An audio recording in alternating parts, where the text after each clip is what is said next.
Morning সবাইকে। ঘড়িতে বাজে সকাল 4:23 আর আমি আছি মিঠুন তোমাদের সঙ্গে। আজকের আমাদের ডেস্টিনেশন পুরী। এই ভিডিও কিন্তু ভীষণই ইনফরমেটিভ হতে চলেছে, একদমই মিস করবে না। সকালের এই শান্ত স্নিগ্ধ পরিবেশটা না ঘোরার এক্সাইটমেন্টকে আরো বহুগুণে বাড়িয়ে তোলে। দেখতে দেখতে হাওড়া ব্রিজে চলে এলাম। 1945 সালে এই হাওড়া ব্রিজ নির্মাণ হয়। ব্রিটিশ আমলের এই ব্রিজ উইদাউট এনি পিলার কিভাবে দাঁড়িয়ে আছে সেটা আমাদের সবার কাছে এখনো বিস্ময়কর ব্যাপার। হাওড়া ব্রিজের কিন্তু আরেকটি নাম আছে, কে কে জানো অবশ্যই কমেন্টস করে জানাবে।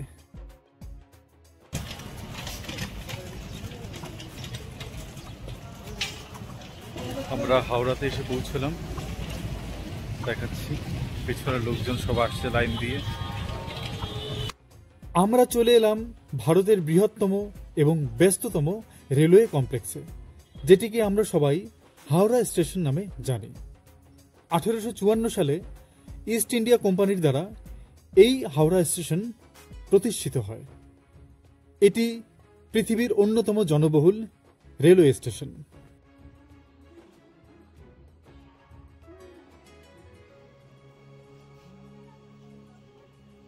তারপর অব্র, কেমন ফিলিংস হচ্ছে? ট্রেনই তো দেখতে পাচ্ছি না, ফিলিংস কি? কটায় ট্রেন? 6:10। 6:10 আমাদের ট্রেন। তো আর এখন বাজে হচ্ছে ঘন্টাখানেক আগেই স্টেশনে পৌঁছে গেছিলাম। আমার মতে ট্রেন মিস করা থেকে ঘন্টাখানেক আগে এসে ওয়েট করা অনেক ভালো। একদম ডট টাইমে টুকটুকে অরেঞ্জ কালারের বন্দে ভারত এসে স্টেশনে হাজির হলো। বাইরের লুকসটা কিন্তু অসাধারণ। ভেতরে ঢুকে তোমাদের এক্সপ্লোর করছি বন্দে ভারতের সমস্ত সার্ভিস এবং বন্দে ভারতের ভেতরটা কেমন। একে একে লাইন দিয়ে আমরা ট্রেনে উঠে পড়লাম। ঢোকার মুখটাতেই প্রচণ্ড ভিড় হয়ে গেল, যেহেতু যে যার সিট খুঁজতে ব্যস্ত। যারা ফ্লাইটে চড়েছ তারা বুঝতে পারবে যে ফ্লাইটের ভেতরের সাথে এই ট্রেনের ভেতরটার কতটা মিল আছে। ফ্লাইটের ভেতরের মতোই এইসব ট্রেনের ভেতর সুসজ্জিত থাকে। অবশেষে আমাদের যাত্রা শুরু। একদম ডট টাইমে আমাদের ট্রেনটা ছাড়লো।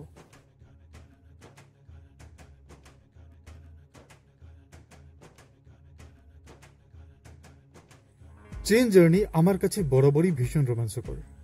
তাও যদি বন্দে ভারতের মতো ট্রেন হয় তাহলে তো কথাই নেই। আমরা ভেতরে বসতেই আমাদের প্রত্যেককে একটি করে জলের বোতল এবং একটি করে নিউজ পেপার দেওয়া হচ্ছিল। যে বেঙ্গলি পড়তে অভ্যস্ত তার জন্য রয়েছে বেঙ্গলি নিউজ পেপার, এবং যে ইংলিশ পড়তে অভ্যস্ত তার জন্য রয়েছে ইংলিশ নিউজ পেপার। আমরা এবারে কোলাঘাটের রূপনারায়ণ নদী অতিক্রম করছি। সম্ভবত এই নদীর নাম অনুসারেই রবীন্দ্রনাথ লিখেছিলেন রূপনারায়ণের কূলে। দেখতে দেখতেই আমার কাছে গরম জল এসে হাজির। এবার অনেকে জিজ্ঞেস করবে গরম জল দিয়ে কি করবে। তার আগেই আমাদের দেয়া হয়েছিল একটি মশলা চায়ের প্যাকেট এবং একটি বিস্কিটের প্যাকেট, সেটি ছোট্ট একটি ট্রেতে দিয়েছিল। এবারে আমি ট্রেনের মধ্যে বসে চা বানাবো আর তোমরা ওপারে বসে দেখতে থাকবে।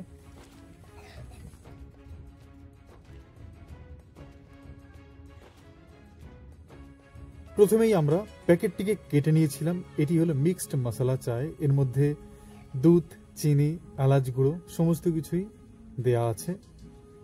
আমরা এই কাপের মধ্যে ঢেলে এবারে ছোট্ট একটি কাঠি দিয়েছিল গোলানোর জন্য, এটি দিয়ে আমরা গুলে নিলাম।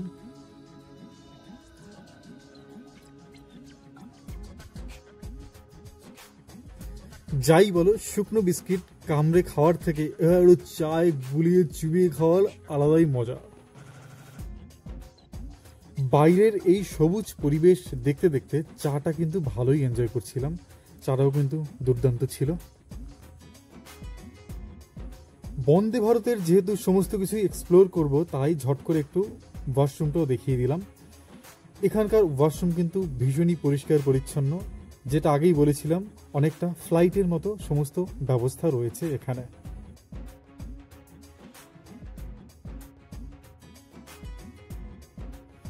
কিছুক্ষণের মধ্যেই আমাদের কাছে চলে এলো সকালের ব্রেকফাস্ট।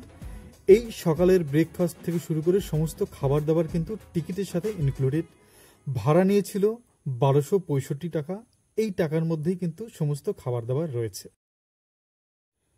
এই খাবার দাবার নিয়ে একটি বিশেষ কথা বলে রাখি, যাদের নির্দিষ্ট গন্তব্যে যেতে দুপুর দুপুর হয়ে যাবে তাদের জন্য রয়েছে এই সকালের ব্রেকফাস্টের ব্যবস্থা, এবং যাদের যেতে বিকেল হয়ে যাবে তাদের জন্য রয়েছে দুপুরে লাঞ্চের ব্যবস্থা, এবং যারা রাতে জার্নি করবে তাদের জন্য রয়েছে রাতের ডিনারের ব্যবস্থা। আমাদের যেহেতু দুপুর হবে যেতে, তাই জন্য আমরা সকালের এই ব্রেকফাস্ট পেয়েছি।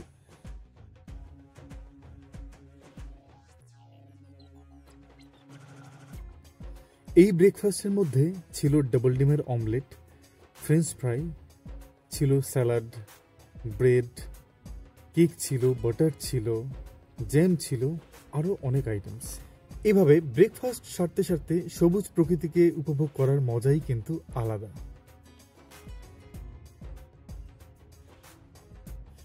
কিছুক্ষণের মধ্যেই কাচ ঝাপসা করে বৃষ্টি শুরু হয়ে গেল। ভেবেছিলাম কলকাতা থেকে পালিয়ে পুরীতে গিয়ে বৃষ্টি থেকে রেহাই পাবো, বাট বৃষ্টি কিন্তু আমায় খুব ভালোবাসে, পিছনই ছাড়ছে না। বৃষ্টি শেষ হতেই যা চোখে পড়ল তা দেখে চোখ মন দুটোই জড়িয়ে গেল। সবুজ সমতলের মাঝে দূরে ছোট ছোট পাহাড়, কি যে ভালো লাগছিল তা ভাষায় প্রকাশ করতে পারবো না। এই নয়নাভিরাম দৃশ্য আমার সাথে তোমরা উপভোগ করো, আমি একটু চুপ করে থাকি।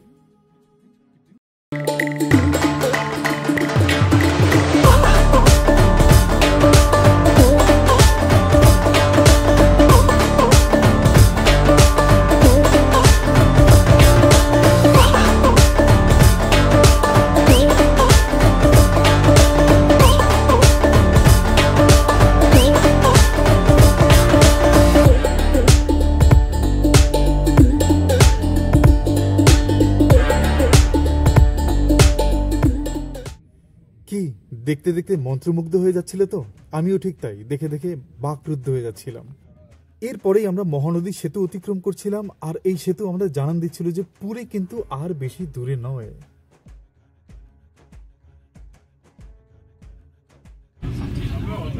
আমরা ভুবনেশ্বর ক্রস করলাম অ্যান্ড এরপরে পুরী ঢুকবো।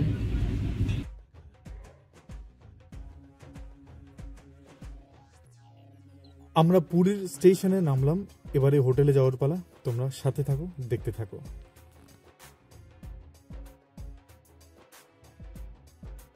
এক্সিট থেকে বেরোতেই হাতের ডান দিকে দেখতে পেলাম ওয়েটিং জোন। প্রচুর লোক এখানে বসে ওয়েট করছে ট্রেনের জন্য। গুটি গুটি পায়ে আমরা সামনে এগোচ্ছিলাম, কারণ সামনেই হচ্ছে অটো স্ট্যান্ড, ওখানে গাড়িও পাওয়া যায়। আমরা অটো ধরে আমাদের হোটেলের দিকে রওনা হলাম। দীর্ঘ জার্নির পর অবশেষে আমরা হোটেলের সামনে এসে পৌঁছলাম। তোমরা যারা নতুন বন্ধু আমার এই ভিডিওটি দেখছো তারা অবশ্যই সাবস্ক্রাইব করতে একদমই ভুলবে না। আর সবার উদ্দেশ্য বলছি, লাইক কমেন্ট শেয়ার করে ভরিয়ে দাও। ভিডিওটির বাকি অংশ নেক্সট পার্টে থাকছে, ভিডিওটি বেশি দীর্ঘ করছি না। আরও কিন্তু অনেক নতুন নতুন চমক আসতে চলেছে, অবশ্যই সাথে থাকো। টাটা।